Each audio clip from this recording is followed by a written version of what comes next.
Hey guys, let's say Meet Simmons back with another video. Today we got a video from Coach Lorraine Lindsay. She's talking about childhood narratives. Good stuff here. So keep in mind, I did speed it up a little bit, so there's nothing wrong with the video. I sped it up a little bit because it's kind of a long rant she goes on, but really good stuff. Here we go. When I was in about fifth grade, so like 10, 11, we were staying with my grandmother. And her and my grandfather split up in his house, so he wanted us to live there. For whatever reason, she didn't want us living there, so she kicked us out. Me, my mom, and my sister. So I'm 10, 11, my sister's 2, 3. At the time, I wasn't as upset, but then when I got older and I was like able to reflect on it, like, damn, I just never could see myself doing that. You know, like your family, your daughter and your grandkids. That's just baffling to me. So do you have an opportunity, if you wanted, to have a conversation about that? With her? Yeah. It's something I've been trying to, the strength to go and talk to her about. How would you do that to your own grandkids? So I'm gonna tell you a story. This is why your communication is gonna be so important for you, right? Because you've created your own narrative behind that situation. And you've been living off of that narrative for a very long time. The result in that is to be angry because that's what you know how to do instead of other feelings that you should be feeling. So years ago, my sister had moved in with me. She was going through some hard times, and her son moved in with me. And she was having car problems and etc. Well, a friend of mine had a car that she needs to get rid of. And I had a friend of mine who was very well off. And he said, well, listen, she needs to get rid of a car and your sister needs a car. So I would be willing to buy the car from her and sell it to your sister for a very small nominal cost per month because he knew that she couldn't afford anything real lofty. And he said, but I want the car to get a full diagnostic because it was an older Mercedes. It's an expensive vehicle for maintenance. If the cost to fix this car, if there are any problems, costs more than the value of the car, then we're not going to do it. And I was reluctant. I didn't want to jeopardize a friendship or, what if my sister campaigned? Because I'm already aware that it doesn't matter. That's me and her arrangement and it won't jeopardize it. But that's the rule. That's the caveat. The car has to pass the diagnostic. She was excited and elated and all that. I said, but don't get excited yet. We have to go get a diagnostic done on the vehicle, okay? Sure enough, go get the diagnostic done. And this car has got a plethora of problems. And so the deal was off. He did not want to purchase the car. It was literally 3 times the amount of money that the car was worth. So I told my sister and she went off on me. She was angry. She told me all kinds of explicits. You think you're better than me. I need this car. Me and my son need this car. And so on. She's just going off. And I'm like, it's not up to me.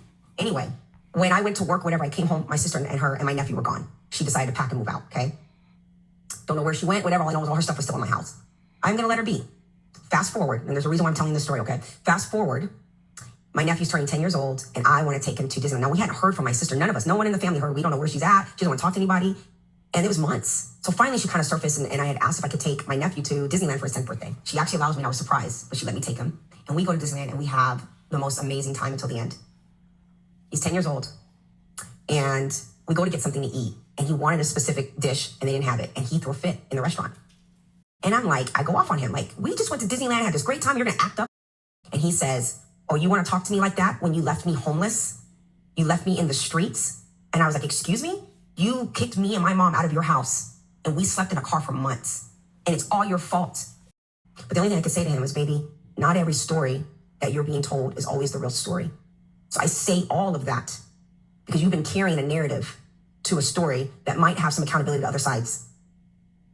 And I think that if you have an opportunity to have a conversation with your grandmother, do not be afraid of it. Do not rob somebody the opportunity to do the right thing by you.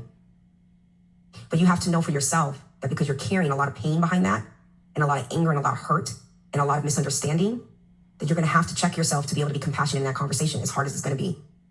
Because the only thing that you're really comfortable doing is being angry. Wow. Hope you guys caught all that. Powerful. We have talked to so many people over the years who are stuck in a narrative. And 9 times out of 10, it's a narrative that they were fed during their childhood, during their adolescence, about another person. One of the first questions I ask a man when I start mentoring him is his relationship with his father. One of the first questions I ask. Well, he wasn't there, and he didn't, and it's generally, especially African-American men, I'm sorry, most part, it's like he wasn't there, he did this, and he was an alcoholic, he was a womanizer, he was this, he was that. And then I asked, did you see that, or is that what you were told? I am so serious that probably 85% of the time it's something that they were told. Yep. He left because he had another woman. He was abusive. He was this. I never knew him. I never stayed inside him, but I was told this. And it's like, I don't speak to him. He lived right the road from me, and I don't even speak to him. Well, why don't you? Because he did this when I was 2. Well, you don't remember what happened when you were 2. So who told you that? Well, my mama told me. Or my grandma, or my uncle, or whatever. It's always something like that. And the first thing I'm going to do is send you on a mission. If he's alive and well, and he'll speak to you, you need to ask him what happened. And I am so serious that 9.5 times out of 10, the story ain't what that young man was told or that gentleman was told. Now, he may have done some things wrong in his side, but there's always what we always say: his side, her side, and the truth.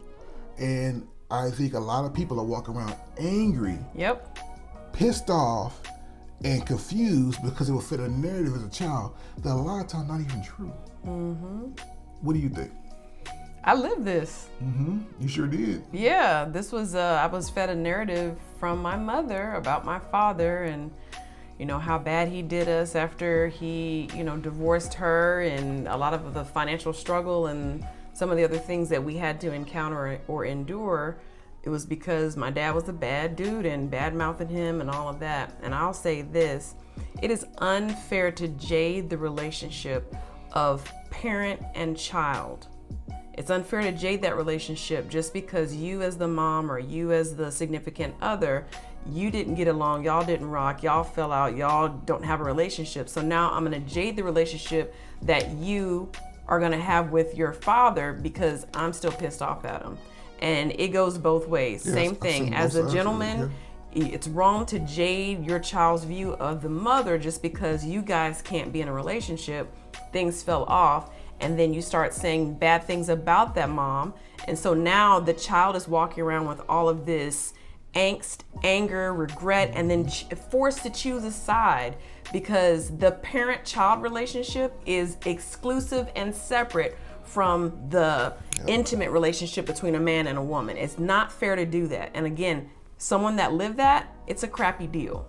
And then you are forced to pick sides. A child shouldn't be put in that position. They shouldn't. And I mean, this happens a lot. And I've seen it a lot when it comes down to custody hearings, it comes down to child support and all these other things, and the children are in the middle, and then this tug of war causes a lot of stress on the child.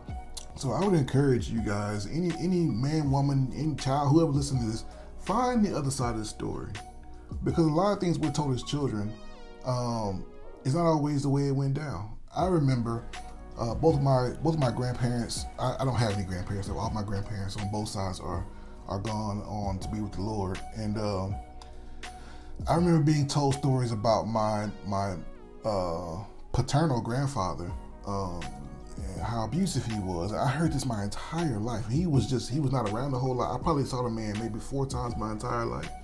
And I grew up hearing this from my grandmother, my aunts, even my father to a certain degree, about how this man was just so abusive. He was just this monster. And he was abusive. There's no question about that. But it was to the point when I finally met him, I was afraid. I was so scared. I think I was probably like 9, 10 the first time I saw him. And my grandfather's 6'4", 6'5", big man. To an 8-year-old, that's huge, And I was scared. I was scared to meet him because I had heard so much bad about him. And the first thing he did is he looked at me, and I'm standing there beside my dad. I'm like, kind of like, Dad, protect me, And he puts his hand on my head, rubs my head, reaches in his pocket and gives me $5, smiles at me, and says, "You look just like your dad." And that was my first encounter with my grandfather. He wasn't a monster. He was a man, a broken man with a lot of issues that had tried to do the best he could to mend fences with his kids, because he did do some messed up stuff, and there's nothing to take anything from him.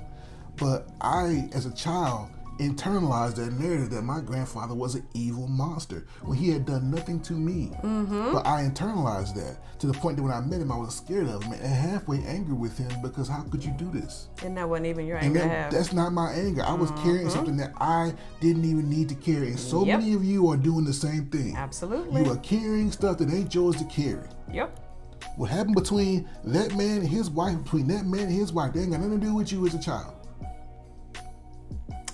And that's the truth. And that's what a lot of people don't want to hear. A lot of you going to get pissed off when I say it.